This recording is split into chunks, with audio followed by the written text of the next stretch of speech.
today is the most amazing, innovative composer, producer, DJ, founder of non-classical, not only record company, I would say movement, Gabriel Prokofiev. And so, Gabriel, thank you so much for joining me. It's a real pleasure. Really, really good to see you, GéNIA. And yeah, this is a lovely idea for us to be able to just catch up and talk about how we're doing, in this unusual circumstances. This kind of almost dystopian science fiction movie turned into a very real sort of situation. Very strange. Absolutely, absolutely. And I just want to say that if there are any viewers who just ended up on this video, my name is GéNIA and I am a pianist and composer. And so I had this idea of launching this series called Quarantine or Paradise. And the idea was to discuss what people do, people who were fortunate enough not to get ill, but still people who are spending time at home. So what other remarkable people who I know do in those times, and also maybe give tips to those of you who want to do something creative and a little bit stuck. They have all this time but don't know how to start. So that's kind of the idea behind those series. And my guest, Gabriel, before I ask you for your tips, I just want to say, because I've known you for such a long time, because we had an opportunity to work together on many occasions, starting with your piano book. But from the moment I met you, you always worked a lot. You're the person who works a lot. Yeah, I always keep busy. I mean, I think if when you're a creative person, and ultimately you're self-employed, you're self-motivated. I guess when I was younger, there were times when I did procrastinate, when I got a bit lost, maybe had some kinds of writer's block struggles. And I realized that if I always had a project to do, in fact, if I always had too many projects, I kind of never fell into that trap of procrastination because there was always something I had to be doing.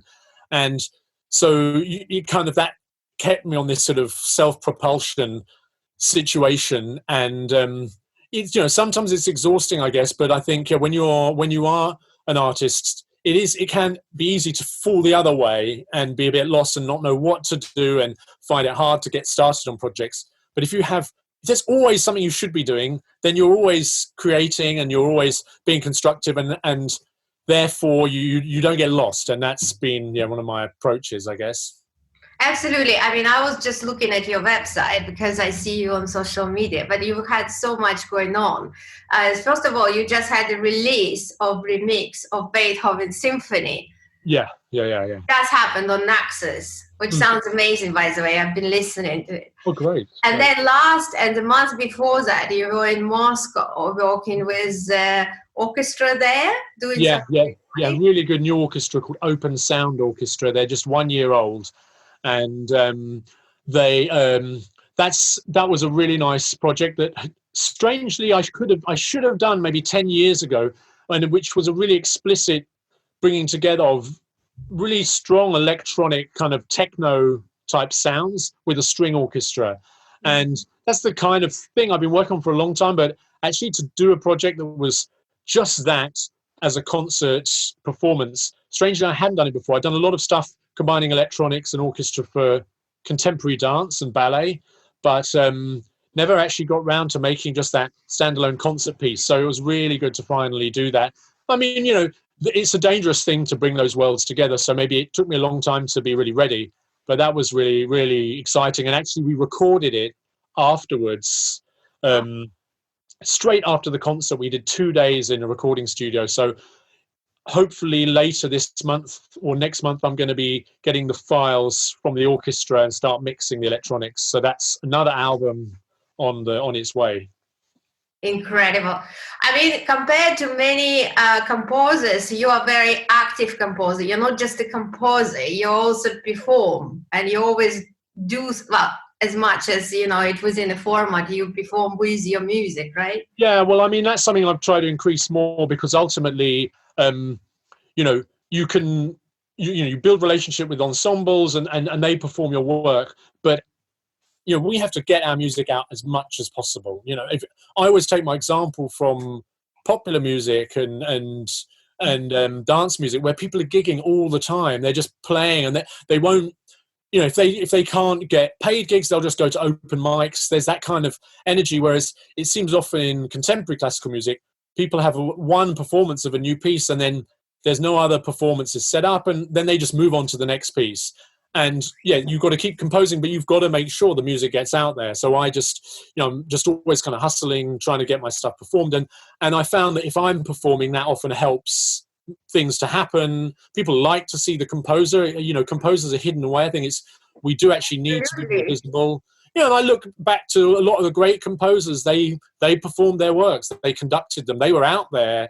Yeah. It's the year of Beethoven. I've just done a remix of this symphonic reworking of some of his music, and he's like the kind of one of the big inspirations for so many people. He was promoting his own concerts. He put together orchestras from all the musicians he knew in Vienna. He set up, he did it all himself, and for me that's a massive inspiration, and he's a perfect example for everyone to look up to.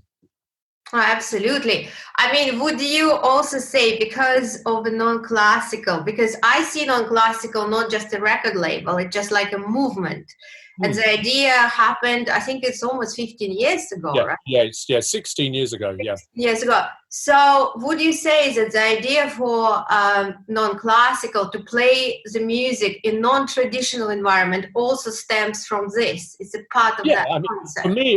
For me personally, it all comes from just the really the belief that when you write music or you perform music, the whole point is to communicate that to other people, to share it, and really with as many people as possible. And I was frustrated that a lot of the contemporary music just wasn't reaching wider audiences than just the kind of inner scene, and then also that so many possible audiences were just hearing the same stuff in all the clubs and the bars. In London particularly, this massive multicultural city, this global focus point musically, so often there's just so much of the same going on. And I was like, come on, regular audiences actually deserve the chance to hear classical music and contemporary classical music, but it just never reaches their lifestyle. And so that was the idea, was to bring classical music to clubs and bars where more people go, where people are used to hearing live music or DJs, but they're not used to hearing classical music. But why not? It needs to be part of their lives, like it used to be. Back in the day, classical music was much more part of general culture, and it somehow it's become sort of sidelined and specialized. And so it's about trying to break that situation. And it is a whole movement. There are a lot of different composers and performers putting on their own nights now in different venues, trying to just find opportunities and trying to reach out. And we just have to keep trying. It's hard work. I mean, London particularly is a very competitive city. There's so much happening, so you can't ever stop pushing it. But non-classical is still going really well. I'm actually less involved now because I got so busy as a composer, but I'm still on the team, and there's a lot of good things going on there. Yeah, I know. I'm on the mailing list, so I always get all the news. Yeah. So check out, I could plug it, nonclassical.co.uk. If anyone's curious, just check out the website. Of course, we will give all the details, all the links underneath the video.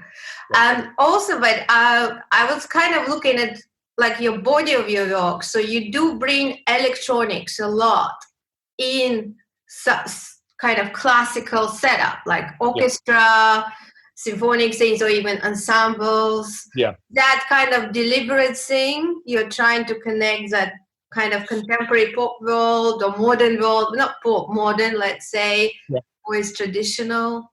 Yeah, I mean, that's an important part of my work. I mean, I've been fortunate that also I've been commissioned to write quite a lot of orchestral music.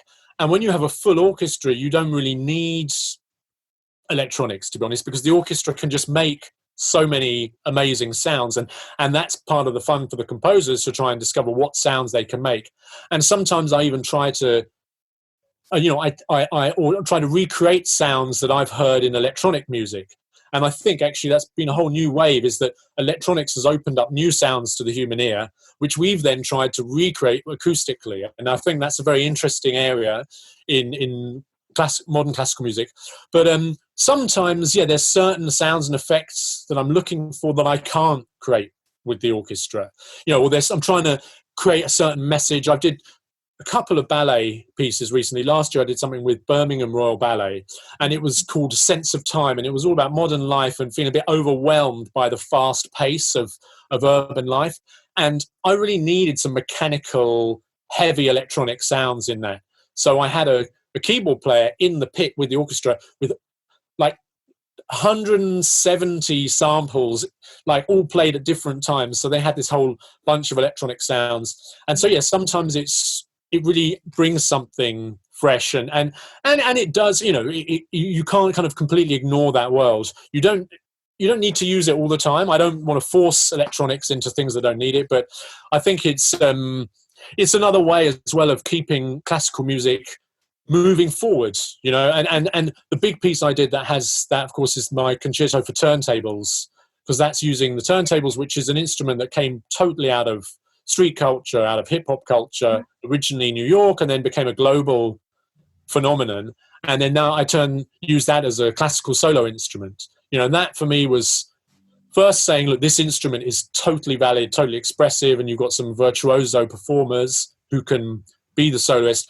And secondly, saying, look, let's open the doors to other cultures and other music forms in classical music. We don't need to, shut ourselves away. Percussion was non-European. Almost right up to the 20th century, you just pretty much had the timpani and a couple of cymbals. And then in the 20th century, percussion instruments from Africa, from Asia, and from South America all entered the orchestra, and that's enriched the orchestra, and we take them for granted now.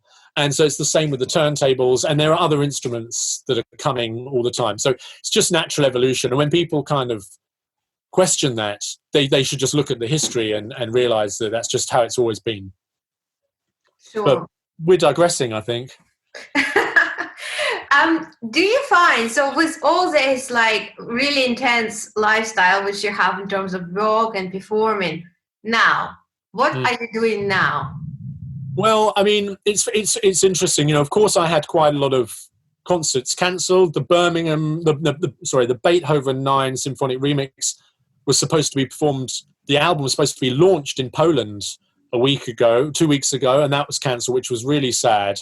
And I was going to be going to the Verbier Festival in a couple of months, and other small concerts. But unfortunately, when the lockdown first happened, I thought, well, I'm really lucky because I'm used to working in self-isolation. In fact, I'm often fighting for self-isolation so I can just get on and compose. Mm-hmm. And actually, musicians generally, we're used to that. Whether we're composing or we're practicing alone, a lot of our time is in self-isolation. So I thought, well, look, that's cool. I've got a viola concerto I'm just starting. I have another percussion and electronics piece for our friend Joby Burgess I've got to do.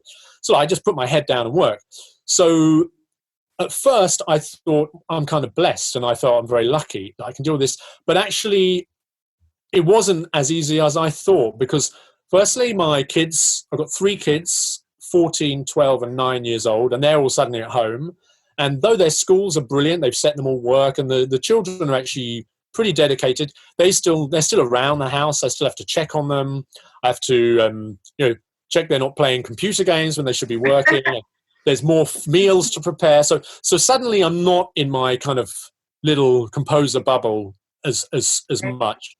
And then of course, actually, there's this pandemic outside our doors. I'm reading about musicians, artists, all different people who are dying from COVID-19. And then there was really sad, the news of Dmitry Smirnov, the Russian composer who was great friends with my dad, who died of COVID-19 just a week ago. And that was a massive shock. He was posting photos of himself on Facebook with the ventilator and everything. And then suddenly he'd gone. And that was really changed it a lot for me, because you obviously you hear friends and family, but then when it's someone you really knew and you really didn't think would die, you thought that he had many years ahead of him, you know, of composing. And I'm in shock now because I didn't. yeah, I no, I'm knew sorry if him. you I didn't knew know. him, but I didn't know. I didn't know. Yeah, I'm really sorry to say. Yeah, and it was just unbelievable, really. You know, and I think there was a lot of composers posting on Facebook, particularly, and in shock about it. So then you see that and you think, my God, you know, this is really serious, and it doesn't discriminate. You know, he is older. Certainly, he's an older generation than us. But so when that's happening, that really affects you. You know, and you do feel it's harder to focus. You know, and you keep checking the news, and you're worried about it, and you want to see if friends and family are okay. So having that outside the window, it is harder to sort of cut yourself off and just be in your composer's bubble. So so it actually, I really struggled. I was doing some composing, but I was finding it quite hard to really kind of get in the zone. And I lost my flow, you know. And I've spent a good 20 years really developing a solid working method, a kind of self-motivated method. I'm very dependent on the school run. I'm taking my daughter to school and being back at home just after 9 a.m. You know, I leave the house, I come back, I take her on a cargo bike, I cycle her to school. It's like 20 minutes. And then when I come back, my home is no longer my home. It's my studio. And I've got a studio, and I go straight into my studio, and then I'm at work. And I've lost that now. I'm just at home. So your And routine was interrupted. yeah, that then there's the concern, obviously, that I've already said about the what's going on with the virus. And so I just kind of lost my whole flow, and the days just started to get messy. But I managed, over the last week, I managed to recapture some focus. And so I thought I could give some tips about Yes. what sort of strategies have been. I mean, some of it's just remembering what I've previously been doing, and sort of being really vigilant about the strategies. So, I mean, the first thing is to start early. For me, I mean, I'm not a morning person, but if I don't get some work done before lunch, like some proper creative music work done before lunch, I always, somehow I feel like the day's just slipping through my fingers. I start to get a bit nervous.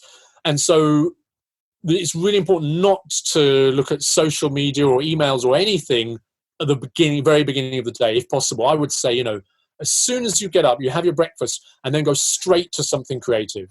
So ideally, you know, at 9:30, you're in your room, your music room, or your studio, or wherever you do your creative work, whether that's music or visual art or writing, and you just get started on something. And the other mistake I made is I went straight onto my viola concerto, which is a massive piece. It's going to be, 25 minutes long, but I've got big ambitions for my ideas for that. It's for Maxim Rysanov, amazing Ukrainian. Oh, wow, I know him. Yeah, he's brilliant, and he's got some amazing concepts for it. But I went straight to that, and actually, when you're maybe not settled, when things are troubled, I think it's better to work on short little projects. And then I got contacted by Jose Cerebriere, who's a conductor friend, composer as well. And he connected me with Hioli Tagawa, who's a violist based in Austria. And she's recording an album for BIS Recordings called Songs of Solitude. It's going to be released next month. And she's just asking composers to quickly turn around like a 2 or 3 minute piece. So I thought it would be great to try and express something about this situation. Very good at that. That's how we met, didn't we? Because I wanted you to write a piece of music for me. It was more than 10 years ago. And then 7 days before the concert, I called you. I said, well, are you not writing a piece of music? And you said, is it still a time? And I said, yes, of course. Yeah. And in 2 or 3 days, you wrote a brilliant piece, which ended up 3 years later, on your piano book. Yeah, and that became then a bigger thing. So, I mean, I love doing, and that piece I wrote for you was called Sketch. And actually it's funny, right? Or maybe that's almost the beginning of how I really developed that working method of doing lots of sketches. But doing sketches for something I knew was going to be short, and also that was about reflecting about this current situation, that was I think, for me, a really therapeutic and helpful thing to do. So, yeah, my feeling is it's good to do manageable and short projects in this kind of situation. And I spent a week doing all these sketches for that project. for Hioli, and now today and the next few days, I'm just trying to finish them off. But it meant that at the end of last week, I felt satisfied. I'd kind of achieved something. I'd made a tiny body of work, just a few sketches, but I wasn't lost. I kind of I'd achieved something, and that was, and also I probably had dealt a bit, reflected on the situation, but not by posting on social media or anything. I just done it through my normal way of expressing myself through music. So that's something good. So I think, a good approach is to do short pieces, do sketches, just start the day by creating. I think that's really important. And even, I fortunately had this solo viola project, but you could just do some sketches for piano. It could be for any instrument. It could just be for a friend. It could be for no one. It could be for yourself. But and you don't even have to do it for that long, just to get your day going. And then it somehow I don't know, for me anyway, if I start the day with sketching, the rest of the day starts to fall into place. And then maybe I can do emails and other work, and I kind of feel I've already satisfied my creative needs.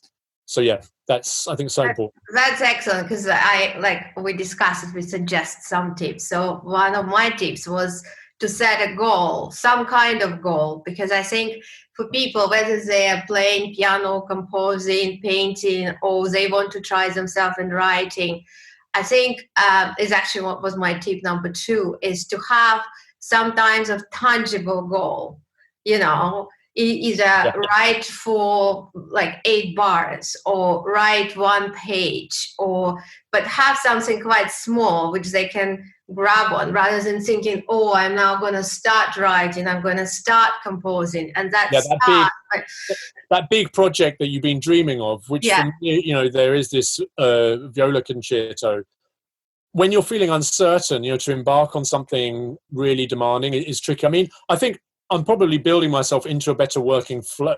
I'm kind of finding my flow, and maybe I will be able to approach that piece in a little while.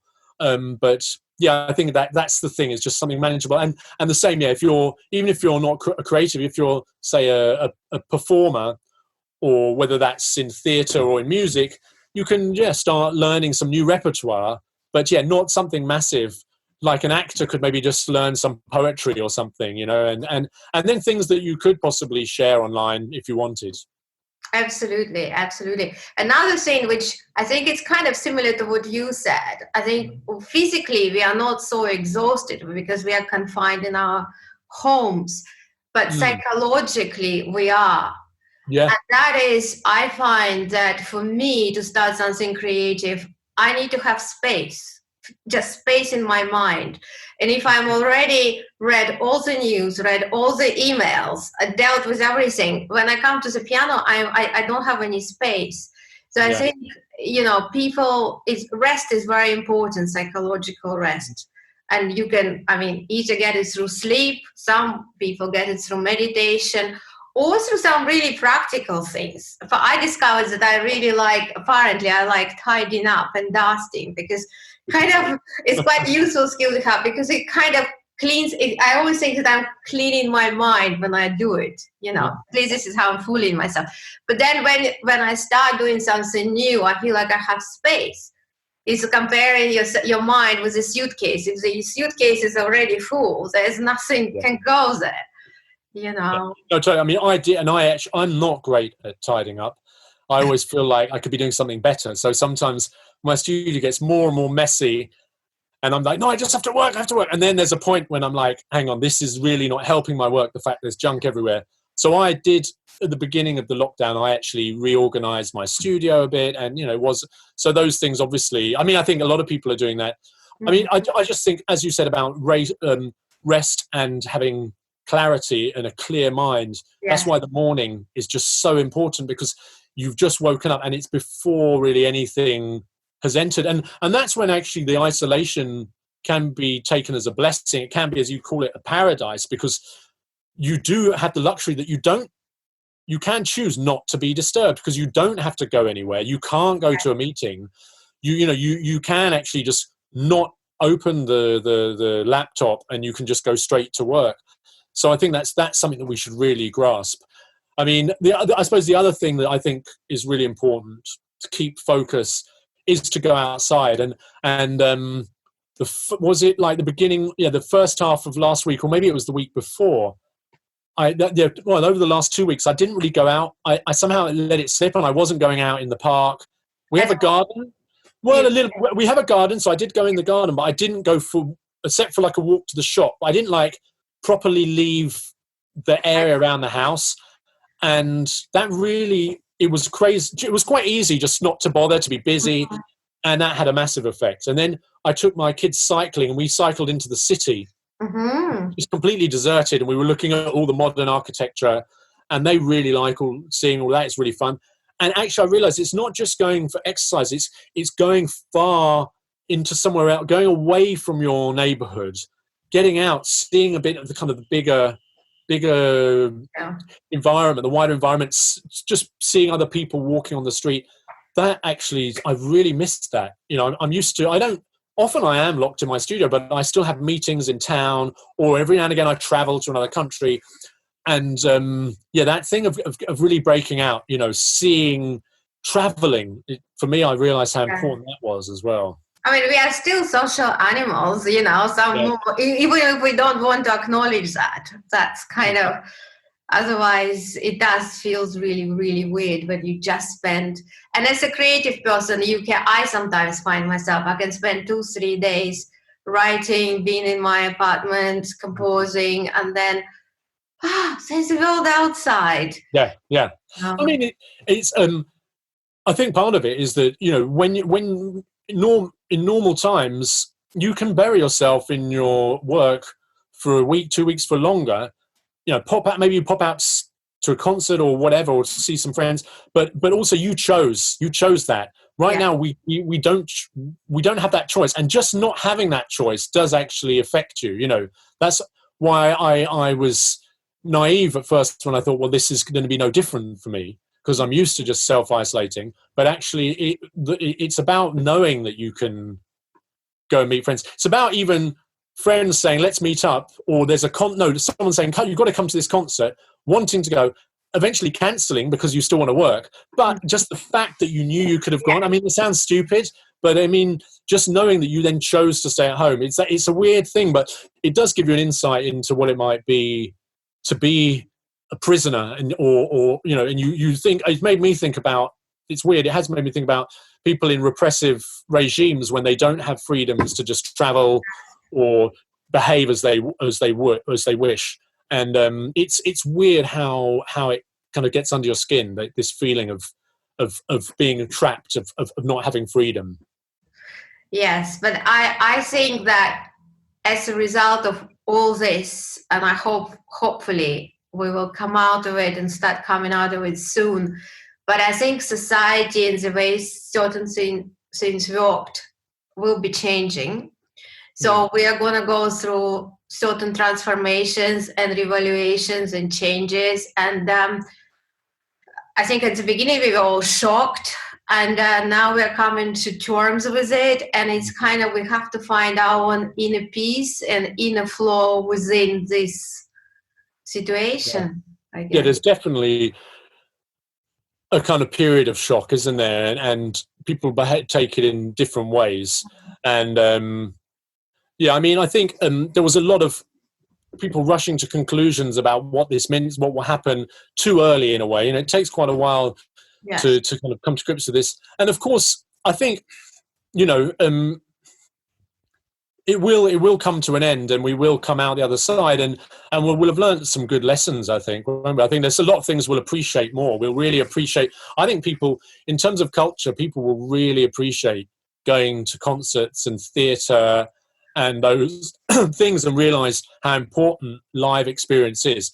You know, there is this fear that this is going to allow everything to get more digital and more streaming and online based. But I kind of think, you know, that's a useful thing, that maybe we'll be better at having meetings online, and that might lead to less travel. But I think also we're going to appreciate a lot more the importance of real life acoustic experiences. I think so. So I think there will be a kind of bounce back from that, and I think obviously it's a really tough time particularly for musicians whose main work is performance. But I think that a lot of concerts and performances will come out of it, and maybe some venues and promoters will struggle, but the need will be so strong that it will come back. Well, I very much hope so. Humanity always finds a way. So yeah, certainly. Yeah. So let's end on a positive note. And it was a pleasure to have you. And thank you so much for sharing your tips. And all the links to Gabriel website and non-classical will be underneath this video. And if you have any questions, you're very welcome to leave your questions and comments, and we will get back to you. Thanks, Gabriel. Thank you very much. Bye. Really good to see you. Bye. Bye.